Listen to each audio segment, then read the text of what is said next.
Corel Draw tutorial series का यह part 2 video है और आज की इस वीडियो से हम स्टार्ट कर रहे हैं कोरल ड्रा के टूल्स को।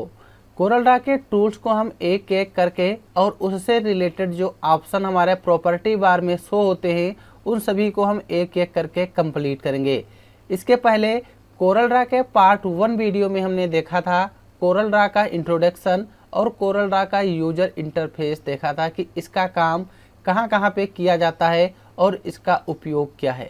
तो पार्ट 1 वीडियो बहुत ही इम्पोर्टेंट वीडियो है। अगर आप लोग कोरल ड्रा बिल्कुल शुरू से सीख रहे हो तो पार्ट 1 वीडियो को ज़रूर देखिए। उस वीडियो की लिंक आप लोगों को नीचे डिस्क्रिप्शन बॉक्स में भी मिल जाएगी। तो चलिए हम बढ़ते हैं अपने वीडियो की तरफ और कोरल ड्रा को ओपन कर लेते हैं। यहाँ पर हमने कोरल ड्रा को ओपन कर लिया है और आज से हम कोरल ड्रा के टूल्स को स्टार्ट करेंगे।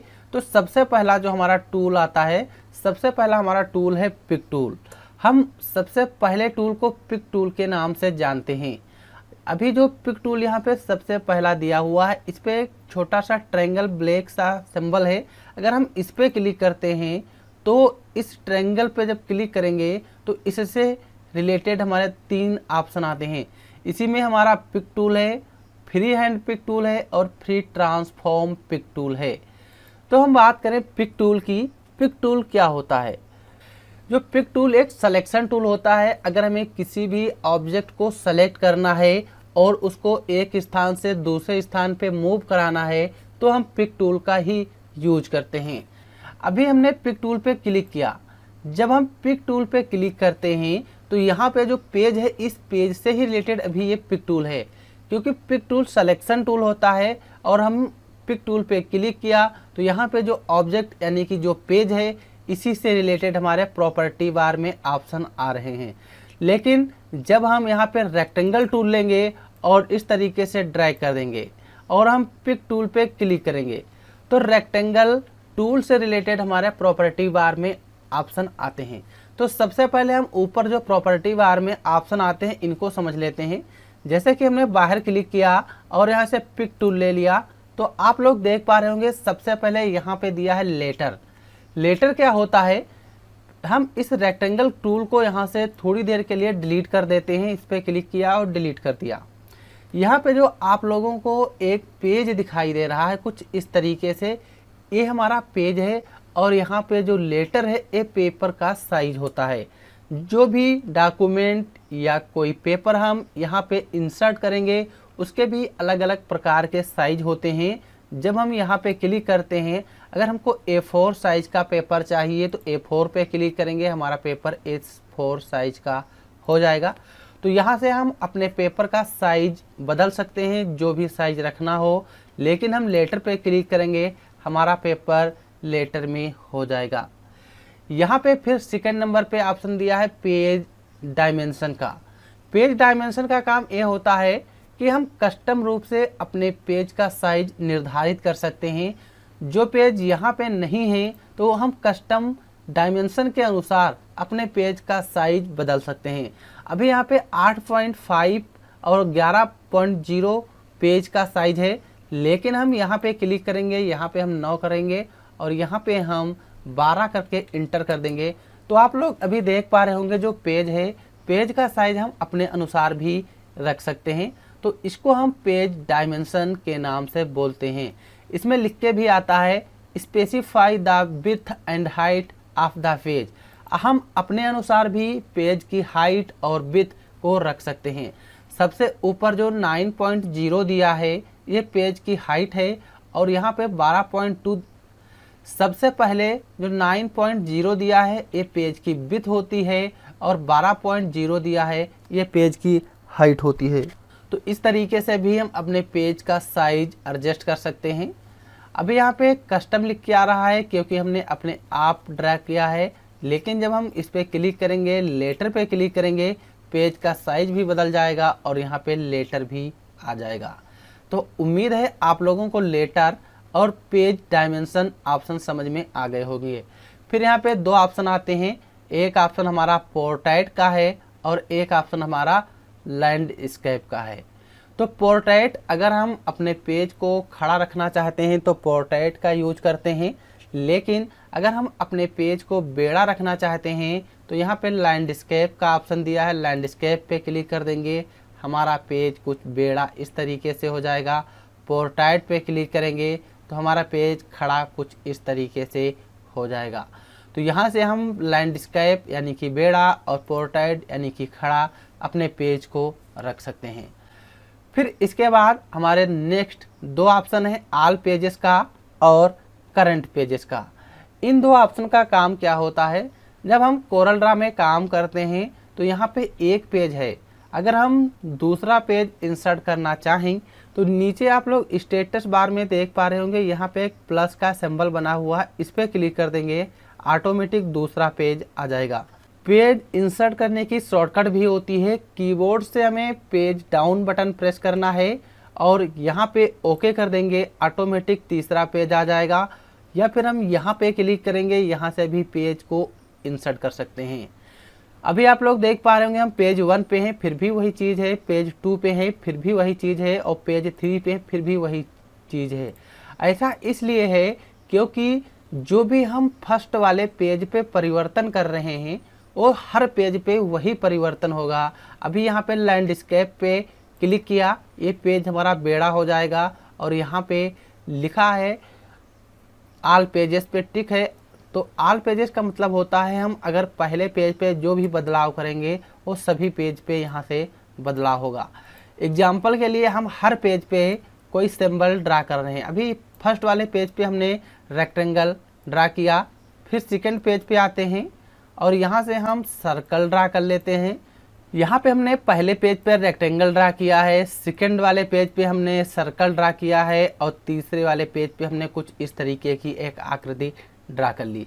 अब ही आप लोग देखना, जब हम सेव टूल पे क्लिक करते हैं और यहाँ पे ऑल पेजेस पे टिक है और यहाँ पे पेज हमारा लैंडस्केप मोड में है और सभी पेज हमारे लैंडस्केप मोड में अभी हैं, लेकिन फर्स्ट वाले पेज पे आएंगे और यहाँ पे हम पोर्ट्रेट पे क्लिक कर देंगे, ये पेज बेड़ा हो जाएगा। पेज 2 ये भी पेज बेड़ा हो जाएगा, पेज 3 ये भी पेज बेड़ा हो जाएगा। लेकिन यहाँ पे एक ऑप्शन दिया है करंट पेज, अगर हम करंट पेज पे क्लिक करते हैं, अब हम इस पेज को यहाँ से लैंडस्केप मोड में रखेंगे तो आप लोग अभी देखिएगा पेज 1 जो है ये हमारा लैंडस्केप मोड में है, लेकिन पेज 2 पे क्लिक करेंगे ये हमारा पोर्ट्रेट मोड में है, पेज 3 पे भी पोर्ट्रेट मोड में है। तो आप लोग समझ गए होंगे कि ऑल पेजेस यानी कि सभी पे अगर हमें बदलाव करना है तो ऑल पेजेस पे टिक कर देंगे, जो हम पहले पेज पे बदलाव करेंगे वो सभी पेज पे बदलाव होगा। अगर हम करंट पेज पे क्लिक करते हैं तो जो पहला पेज होगा यानी कि जिस पेज पे हम काम करेंगे उसी पेज पे बदलाव होगा। तो इन दो ऑप्शन आप लोगों को समझ में आ गए होंगे। अगर हम नीचे जो पेज इंसर्ट है पेज 2, पेज 3, पेज 4 इनको डिलीट करना है तो इसी पेज पे राइट बटन क्लिक करेंगे और डिलीट पेज पे क्लिक कर देंगे, डिलीट हो जाएगा। पेज 3 पे राइट बटन क्लिक करेंगे, डिलीट करेंगे, डिलीट हो जाएगा। पेज 2 पे राइट बटन क्लिक करके डिलीट कर देना है, डिलीट हो जाएगा। और यहाँ से हम अपने पेज को पोर्ट्रेट मोड में रख लेते हैं। तो आप लोग समझ गए होंगे कि पोर्ट्रेट, लैंडस्केप, ऑल पेज और करंट पेज क्या होता है। अभी आप लोग देख पा रहे होंगे यहाँ पे जो भी साइज हमारा दिया है ये इंच में है, अगर हम इसको पिक्सल में रखना है, पॉइंट्स में रखना है तो बहुत ही आसानी से रख सकते हैं।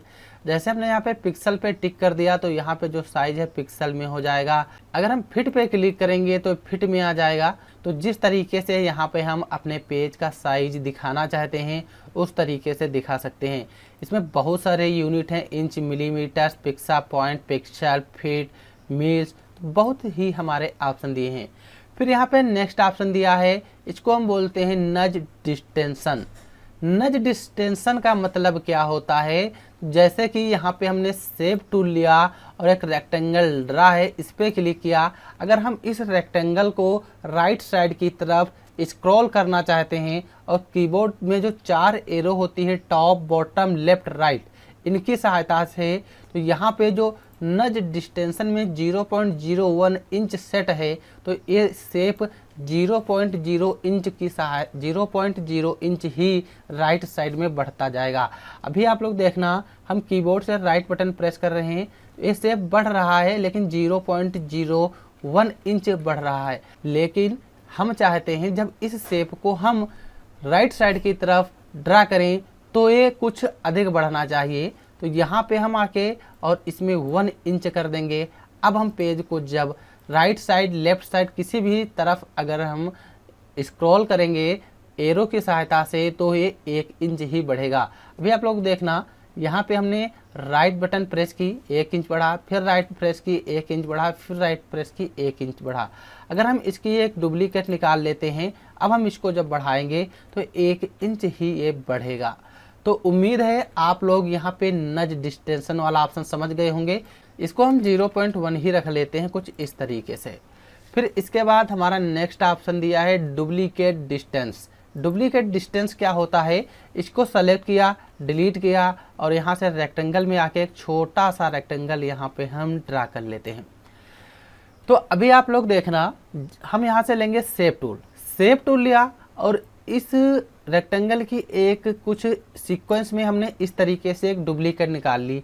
अब हम कीबोर्ड से अगर कंट्रोल डी बटन प्रेस करेंगे तो इसी सीक्वेंस में ये हमारा जो यहाँ पे शेप डुप्लीकेट में निकल रहा है, इस तरीके से ये हमारा सीक्वेंस में ही निकल रहा है। अगर हम इसको सेलेक्ट करके डिलीट करते हैं, इसको सेलेक्ट किया, इसको डिलीट किया और इस शेप पे क्लिक किया, अब हम कीबोर्ड से कंट्रोल डी बटन प्रेस करेंगे तो ये शेप ऑटोमेटिक कुछ लेफ्ट राइट और टॉप में कुछ ड्रा हो रहा है, कुछ ऐसे इसकी डुप्लीकेट निकल रही हैं। तो इस तरीके से हम यहाँ पे निकाल रहे हैं। तो इसका काम क्या होता है, यहाँ पे कितनी दिया है 0.25, 0.25, यहाँ पे हमने 1.0 और 1.0 कर दिया। अब इस पे क्लिक करेंगे, कंट्रोल डी करेंगे तो यहाँ पे जो इसकी डुप्लीकेट निकलेगी, इसकी डुप्लीकेट में जो भी स्पेसिंग यहाँ पे निकलेगी 1 इंच की सहायता से वो निकलेगी। तो यहाँ से अगर हम किसी भी ऑब्जेक्ट को डुप्लीकेट निकाल रहे हैं और उसमें हम कितनी स्पेसिंग छोड़ना चाहते हैं तो यहाँ से हम डुप्लीकेट डिस्टेंस की सहायता से सेट कर सकते हैं। तो आप लोग ये भी समझ गए होंगे कि इसका यूज किस तरीके से होता है। हम यहाँ पे आके 0.25 कर लेंगे, फिर क्लिक किया 0.25 कर लेंगे कुछ इस तरीके से। तो उम्मीद है आप लोगों को यहाँ पे जो ऑप्शन दिया है डुप्लीकेट डिस्टेंस ये भी समझ में आ गया होगा। फिर इसके बाद यहाँ पे एक नेक्स्ट ऑप्शन दिया है treat all object as field. इसका काम क्या होता है, तो अभी आप लोग देख पा रहे होंगे जो शेप है, इस शेप की चारों तरफ बाउंड्री है और बीच में अभी कोई कलर फिल नहीं है। अगर इसमें हम कोई कलर फिल करते हैं तो कलर फिल हो जाएगा। और इसी पे क्रॉस का सिंबल है, यहाँ पे हम माउस की लेफ्ट बटन क्लिक कर देंगे, कलर हट जाएगा। हम इसमें कहीं पर भी क्लिक कर दें तो ये शेप हमारा सेलेक्ट हो जाता है। लेकिन यहाँ पे जो हमारा नेक्स्ट ऑप्शन है treat all object as field का, इसको हम यहाँ से कर देंगे ऑफ। ऑफ कर दिया। अगर हम इस ऑब्जेक्ट में अब हम बीच में क्लिक करेंगे कहीं पर भी तो ये सेलेक्ट नहीं होगा, क्योंकि इसको हमने ऑफ कर दिया है। अब अगर इसे हमें सेलेक्ट करना है तो इसी ऑब्जेक्ट के बॉर्डर पे क्लिक करेंगे कुछ ऐसे, तो ऑब्जेक्ट हमारा सेलेक्ट होगा। बाहर क्लिक करेंगे अनसेलेक्ट, बीच में सेलेक्ट करेंगे नहीं सेलेक्ट होगा। केवल हम बीच को छोड़ करके जो ऑब्जेक्ट का बॉर्डर है इसी पे क्लिक करेंगे तो ऑब्जेक्ट हमारा सेलेक्ट होगा, क्योंकि यहाँ पे जो हमारा treat all object as field का ऑप्शन है इसी को हमने ऑन किया था। अब हम इसको ऑफ कर देंगे। अब हम कहीं पर भी इसमें क्लिक करें तो इसको सेलेक्ट कर सकते हैं। तो यहाँ पे हमने पेज के जो सारे ऑप्शन थे उसको कंप्लीट कर लिया है। और अब हम देख लेते हैं शेप टूल। शेप टूल में pick tool, free hand pick tool और फ्री ट्रांसफॉर्म का काम क्या होता है। जैसे कि हमने यहाँ पे एक रेक्टेंगल ड्रा कर लिया, रेक्टेंगल ड्रा किया तो पिक टूल का काम होता है किसी भी ऑब्जेक्ट को सेलेक्ट करना। रेक्टेंगल ड्रा कर लिया और हम यहाँ पे आएंगे, पिक टूल पे क्लिक करेंगे और पिक टूल की सहायता से जब हम किसी भी ऑब्जेक्ट को सेलेक्ट करते हैं तो यहाँ से माउस की लेफ्ट बटन दबा के इस तरीके से ड्रैग करते हैं। जो भी सिलेक्शन होगा बिल्कुल रेक्टेंगल में ही होगा। क्योंकि पिक टूल जो सेलेक्ट करता है रेक्टेंगल में ही सेलेक्ट करता है। ऐसे यहाँ पे क्लिक कर देंगे, इसको जिस साइड में रखेंगे उस साइड में हम इसको ड्रैग कर सकते हैं। और पिक टूल बहुत ही नॉर्मल सिलेक्शन है, किसी भी ऑब्जेक्ट को अगर सेलेक्ट करना हो तो इस तरीके से हम सेलेक्ट करते हैं। इसमें जो टूल दिए गए हैं, कोई भी टूल यूज करने के हमको तुरंत बाद पिक टूल को ही लेना होता है। तो आप लोग पिक टूल समझ गए होंगे। जैसे कि रेक्टेंगल है, एक बार क्लिक किया सेलेक्ट हो गया, फिर हम यहाँ पे एक बार और क्लिक करेंगे और अब हमारा जो रेक्टेंगल है इसको हम रोटेट कर सकते हैं कुछ ऐसे। जिस तरीके से रोटेट करना चाहें रोटेट कर सकते हैं। एक बार क्लिक कर देंगे फिर नॉर्मल में हो जाएगा। यहाँ से हम इसका साइज कम ज़्यादा कर सकते हैं कुछ इस तरीके से। अगर इसकी हमें डुप्लीकेट निकालनी हो तो यहाँ से हम इस तरीके से ड्रैग करेंगे, माउस की राइट बटन क्लिक कर देंगे, लेकिन लेफ्ट बटन दबा के ही रखना है और राइट क्लिक कर देना है। कुछ इस तरीके से इसकी डुप्लीकेट निकल जाएंगी। तो ये पिक टूल का काम होता है, बहुत ही इम्पोर्टेंट ऑप्शन है पिक टूल। अब इसी में एक टूल दिया है यहाँ पे फ्री हैंड टूल का। जैसे हमने पिक टूल है, इस पर एक ट्रायंगल का छोटा सा ब्लैक सिंबल है, क्लिक कर देंगे, ये 3 टूल यहाँ पे आ जाते हैं। फ्री हैंड पिक टूल का काम क्या होता है, जैसे यहाँ पे हमने एक ये रेक्टेंगल ड्रा कर लिया, एक ए रेक्टेंगल ड्रा किया, एक ए रेक्टेंगल कुछ ऐसे ड्रा किया और एक ए रेक्टेंगल हमने कुछ ऐसे ड्रा कर लिया। और इसके अंदर मतलब इस तरीके से बहुत सारे रेक्टेंगल ड्रा किए। अगर हमें यहाँ पे केवल जो इस रेक्टेंगल के अंदर एक रेक्टेंगल है इसको और इसको सेलेक्ट करना है तो हम पिक टूल में आएंगे और फ्री हैंड पिक टूल पे क्लिक कर देंगे और यहाँ से हम कुछ ऐसे सिलेक्शन स्टार्ट करेंगे। ऐसे कुछ ऐसे हमको सिलेक्शन स्टार्ट करना है, यहाँ पे छोड़ देना है, ये दोनों हमारे सेलेक्ट हो जाएंगे। तो इस तरीके से यानी कि ढेर सारे जब ऑब्जेक्ट हैं, अगर हमें किसी बीच के ऑब्जेक्ट को सेलेक्ट करना है तो पिक टूल में आके, पिक टूल में जब आएंगे फ्री हैंड पिक टूल का यूज करेंगे, क्योंकि फ्री हैंड टूल की सहायता से हम अपने अनुसार किसी भी ऑब्जेक्ट को सेलेक्ट कर सकते हैं। फिर इसी में नेक्स्ट ऑप्शन फ्री ट्रांसफॉर्म का ऑप्शन दिया है। फ्री ट्रांसफॉर्म और पिक लगभग सिमिलर हैं, एक जैसे ही काम करते हैं। जैसे फ्री ट्रांसफॉर्म पे क्लिक किया, ये सेफ है, यहाँ पे आएंगे, माउस की लेफ्ट बटन दबाएंगे और जिस साइड में हम माउस की लेफ्ट बटन दबा के और माउस को ड्रैग करेंगे उसी अकॉर्डिंग शेप का साइज बढ़ जाएगा। कुछ ऐसे यहाँ से कम हो जाएगा, यहाँ से बढ़ जाएगा। ऊपर माउस को स्क्रॉल करेंगे हल्का तो ऊपर साइज बढ़ेगा। तो यहाँ पे फ्री ट्रांसफॉर्म टूल की सहायता से किसी भी ऑब्जेक्ट का साइज कम ज़्यादा कर सकते हैं। तो आप लोग समझ गए होंगे कि pick tool, free hand pick tool और फ्री ट्रांसफॉर्म टूल का काम क्या होता है। फिलहाल हम आगे जो हमारे वीडियो आएंगे टूल से रिलेटेड, उन सभी वीडियोज में हम इन टूल का यूज देखेंगे, क्योंकि ये ऐसे टूल हैं जहां पर इनका सबसे अधिक उपयोग किया जाता है। तो यहाँ पे हमने pick tool, free hand pick tool और फ्री ट्रांसफॉर्म को कंप्लीट कर लिया। यहाँ पे हमने पिक टूल से रिलेटेड जो हमारे ऑप्शन थे, जैसे pick tool, free hand pick tool और फ्री ट्रांसफॉर्म टूल, इनको भी कंप्लीट किया है। और यहाँ पे जो पेज है, इस पेज से रिलेटेड जो हमारे प्रॉपर्टी बार में ऑप्शन आ रहे हैं, इनको भी हमने कंप्लीट कर लिया है।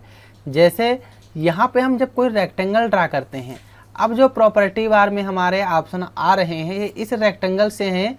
यहाँ पे हमने पिक टूल लिया और बाहर क्लिक कर दिया, अब जो ऑप्शन आ रहे हैं हमारे पेज से हैं। इन सभी के बारे में तो हमने देख ही लिया है, लेकिन जब यहाँ पे हम किसी ऑब्जेक्ट को ड्रा करते हैं और ऊपर जो हमारे ऑप्शन आ रहे हैं इसी ऑब्जेक्ट से हैं, तो सबसे पहले हम इसमें जो ऊपर ऑप्शन है इनको हम कंप्लीट कर लेते हैं। तो यहाँ पे जो हमारे एक्स अक्ष और वाई अक्ष हैं, इनका काम क्या होता है, ये हमारे ऑब्जेक्ट की पोजीशन बताते हैं कि जो हमारा ऑब्जेक्ट है ये इस पेज के किस साइड पे है, कितने एक्स अक्ष पे है और कितने वाई अक्ष पे है।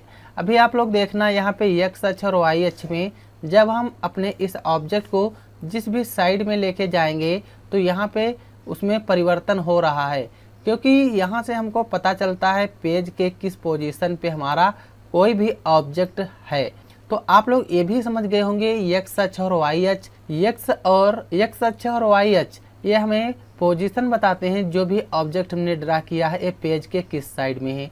फिर यहाँ पे नेक्स्ट ऑप्शन है, जब हम इस पर क्लिक करेंगे ये होता है ऑब्जेक्ट का साइज। यहाँ पे जो ऑब्जेक्ट है यहाँ से भी हम अपने ऑब्जेक्ट के साइज को कंट्रोल कर सकते हैं। जैसे यहाँ पे 8.187 है, यहाँ पे हम कर लेते हैं 6 और नीचे हम कर लेते हैं 4। अब इंटर करेंगे तो आप लोग देखना यहाँ पे जो ऑब्जेक्ट है ऑब्जेक्ट का साइज कम हो गया। तो यहाँ से भी हम अपने ऑब्जेक्ट का साइज कम ज़्यादा कर सकते हैं। जैसे हमें किसी भी के लिए कोई यूट्यूब चैनल बनाना हो या बैनर बनाना हो, पोस्टर बनाना हो, तो हम यहाँ से ही ऑब्जेक्ट के साइज को कंट्रोल करते हैं। फिलहाल इन सभी ऑप्शन को हम आगे भी कंप्लीट करेंगे जब हम आगे आने वाले वीडियो में बैनर, पोस्टर, यूट्यूब थंबनेल ये सब बनाना सीखेंगे जो कोरल ड्रा पे काम किया जाता है। अगर हम फिर इसको वही कर देते हैं तो ये बिल्कुल अपनी ही पोजीशन में आ जाएगा जिस तरीके से इसकी पोजीशन थी। आप लोग ये भी समझ गए होंगे यहाँ से हम किसी भी ऑब्जेक्ट के साइज को कंट्रोल कर सकते हैं। लेकिन जब यहाँ पे हम कोई नया ऑब्जेक्ट ड्रैग करते हैं, जैसे यहाँ पे ड्रैग किया, तो अभी आप लोग देख पा रहे होंगे यहाँ पे परसेंटेज में लिखा हुआ है स्केल फैक्टर। ये क्या है? यहाँ पे भी 100 ही है, लेकिन अब यहाँ पे अगर हम किसी भी ऑब्जेक्ट पे कोई अप्लाई करते हैं पोजीशन, तो जो भी काम होगा वो ऑब्जेक्ट में यहाँ पे ऐड हो जाता है। यानी कि अभी हमने जो भी यहाँ पे रेक्टेंगल ड्रा किया उसका जो परसेंटेज 100 था, अब इसमें अगर हम कुछ कम ज़्यादा करेंगे तो यहाँ पर परसेंटेज में भी दिखाता है कि हम अपने ऑब्जेक्ट को कितने % छोटा और बड़ा कर रहे हैं। तो आप लोग ये भी समझ गए होंगे कि इसका यूज क्या होता है। फिर यहाँ पे नेक्स्ट ऑप्शन हमारा एंगल ऑफ रोटेशन। इसकी सहायता से हम किसी भी ऑब्जेक्ट को रोटेट कर सकते हैं। वैसे तो रोटेट करने की बात करें, यहाँ पे डबल क्लिक करेंगे और यहाँ से भी हम अपने ऑब्जेक्ट को जिस तरीके से चाहें उस तरीके से रोटेट कर सकते हैं, कुछ ऐसे। लेकिन बाहर क्लिक किया, ऑब्जेक्ट पे क्लिक किया और यहाँ पे ऑब्जेक्ट को हम कितना रोटेट करना चाहते हैं टाइप कर सकते हैं, कितने एंगल पे हमको अपने ऑब्जेक्ट को रोटेट करना है। बाहर क्लिक कर देंगे, हमारा ऑब्जेक्ट उस एंगल में रोटेट हो जाएगा। यहाँ पे हम फिर टाइप कर देंगे इतना, तो हमारा ऑब्जेक्ट इतने एंगल में रोटेट हो जाएगा। तो आप लोग ये भी समझ गए होंगे कि यहाँ से हम अपने किसी भी ऑब्जेक्ट को रोटेट कर सकते हैं। इसको सेलेक्ट किया, इस साइड में रखा, फिर यहाँ पे हमारे दो ऑप्शन दिए हैं, मिरर हॉरिजॉन्टली और मिरर वर्टिकली। इसका काम क्या है? जैसे कि हमने यहाँ पे एक सर्कल ड्रा किया और इस सर्कल को हम कोई डिजाइन दे देते हैं। एग्जाम्पल के लिए यहाँ पे हमने इस टूल की सहायता से कोई भी डिजाइन देना हो, हमने इसको एक डिजाइन दे दी ऐसे। यहाँ पे ले लेंगे पिक टूल। अब हम इस पे जब क्लिक करते हैं तो यहाँ से इस तरीके से हम अपने ऑब्जेक्ट को हॉरिजॉन्टली और वर्टिकली मिरर कर सकते हैं, यानी कि उलट पलट सकते हैं। तो ये भी आप लोगों को समझ में आ गया होगा कि इसका काम क्या होता है। फिर जैसे हमने यहाँ पे रेक्टेंगल किया, उससे पहले इन सभी ऑब्जेक्ट को सेलेक्ट करते हैं और डिलीट कर देंगे और एक यहाँ पे हम नया रेक्टेंगल ड्रा कर लेंगे, कुछ ऐसे। अब आप लोग यहाँ पे देख पा रहे होंगे कि जो हम रेक्टेंगल ड्रा किया है और यहाँ से ले लेंगे पिक टूल, तो हमारे ऑप्शन यहाँ पे राउंड कॉर्न का दिया है। ये नेक्स्ट ऑप्शन राउंड कॉर्न का है। इसकी सहायता से अभी रेक्टेंगल के जो चारों पॉइंट है बिल्कुल बराबर हैं। अगर हम राउंड करना चाहें तो यहाँ से हम अपने हिसाब से जितना राउंड करना चाहें दबा के रखेंगे और राउंड हो जाएगा। अभी आप लोग देखना बिल्कुल चारों तरफ से हमारा जो रेक्टेंगल है राउंड हो रहा है। इसको हमने यहाँ से ड्रैग किया और इस पे हम दबा के रखेंगे, ऑटोमेटिक साइज बढ़ जाएगा। हम अपने हिसाब से इसको राउंड कर सकते हैं। 2 टाइप करेंगे, 2 पॉइंट तक ये राउंड हो जाएगा, कुछ इस तरीके से। लेकिन अभी जो ये हमारा ऑब्जेक्ट है चारों पोजीशन से राउंड है, कुछ यहाँ पे भी 2.0 है, यहाँ पे भी, क्योंकि यहाँ पे लॉक है। मान लिया हम दूसरा ऑब्जेक्ट यहाँ पे इस तरीके से ड्रा करते हैं, हम चाहते हैं इस ऑब्जेक्ट का केवल इस वाले एरिया को ही राउंड करना है, तो यहाँ पे आप लोगों को एक पॉइंट दिखाई दे रहा है जो लॉक का है, यहाँ पे टिक कर देंगे। अब हम इस वाले एंगल पे ही डिफरेंस देंगे जिस तरीके से ऑब्जेक्ट को रोटेट करना है, यानी कि राउंड करना है।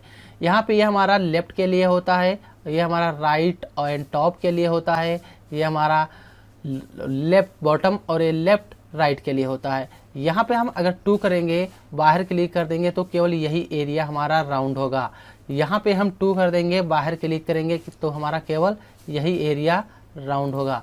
जैसे यहाँ पे हमने क्लिक किया, यहाँ पे हमने 2 टाइप किया, बाहर क्लिक किया, तो आप लोग देख पा रहे होंगे इस तरीके से कोई डिजाइन बना सकते हैं। अगर हम इस पर क्लिक करेंगे, यहाँ पे लॉक कर देंगे। अब जो भी हम एक साइड में अप्लाई करेंगे तो चारों तरफ के लिए अप्लाई होता है यहाँ से। फिर यहाँ पे नेक्स्ट ऑप्शन ये है, इस पर क्लिक करेंगे तो हम कुछ इस तरीके से अपने ऑब्जेक्ट को बना सकते हैं।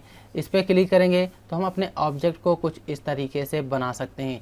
तो आप लोग इन ऑप्शन का अच्छे से प्रैक्टिस करोगे तो आप लोगों को ये ऑप्शन बहुत ही अच्छे से समझ में आएंगे कि इनका काम क्या होता है।